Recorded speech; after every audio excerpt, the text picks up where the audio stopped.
सब उस बाज से डरते थे, लेकिन एक छोटी सी लड़की ने उसमें दोस्ती देख ली। एक छोटे से गांव में नूर नाम की एक प्यारी सी लड़की रहती थी। नूर बहुत मासूम थी, लेकिन उसका दिल बहुत हिम्मती था। उस जानवरों और परिंदों से बहुत प्यार था। जब दूसरे बच्चे तितली पकड़ने के पीछे भागते थे, नूर चुपचाप आसमां की तरफ देख कर परिंदों को उड़ा करता देखती रहती थी। एक दिन शाम के वक्त जब वो अपने घर के पास वाली पहाड़ी के करीब खेल रही थी, उसने देखा कि एक बाज जख्मी हालात में जमीन पर पड़ा है। उसका एक पर हल्का सा झुका हुआ था और वो उड़ नहीं पा रहा था। गांव के लोग दौड़ से ये कह रहे थे, दौड़ रहो, ये खतरनाक होता है। लेकिन नूर धीरे धीरे उसके पास गई। बाज ने घबरा कर अपनी आंखें उस पर टिकाईं, मगर नूर ने सिर्फ हल्की सी आवाज में कहा, डर मत, मैं तुम्हें चोट नहीं पहुंचाऊंगी। उसने अपनी छोटी सी चदार में उस बाज को संभाल कर उठाया और घर ले आई। उसकी अम्मी पहले घबरा गईं, लेकिन जब उन्होंने देखा कि बाज वकाई जख्मी है तो उन्होंने नूर की मदद की।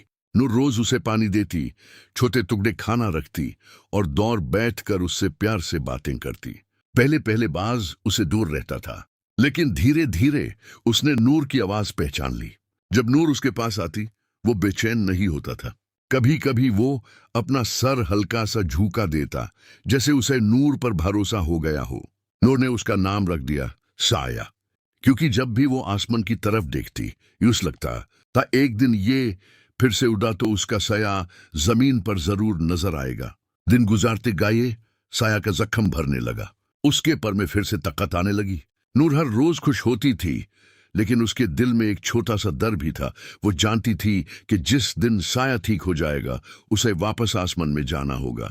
फिर एक सुबह वो दिन आ गया। नूर उसे लेकर वही पहाड़ी पर गई जहां उसने उसे पहली बार देखा था। हवा ठंडी थी, आसमान साफ था। नूर ने साया को अपनी बाहों से हल्का सा आगे किया और धीरे से कहा, अब तुम जा सकते हो, तुम्हारा घर यहीं है। एक पल के लिए बाज ने नूर को देखा, फिर उसने अपने पर फैलाए, जोर से हवा ली और आसमान की तरफ उड़ गया। नूर की आंखों में आंसू आ गए। उसे लगा जैसे उसका एक दोस्त उसे छोड़कर जा रहा हो। लेकिन फिर अचानक साया ने आसमान में एक बड़ा सा चक्कर लगाया और नूर के ऊपर से 2 बार घूम कर उड़ा।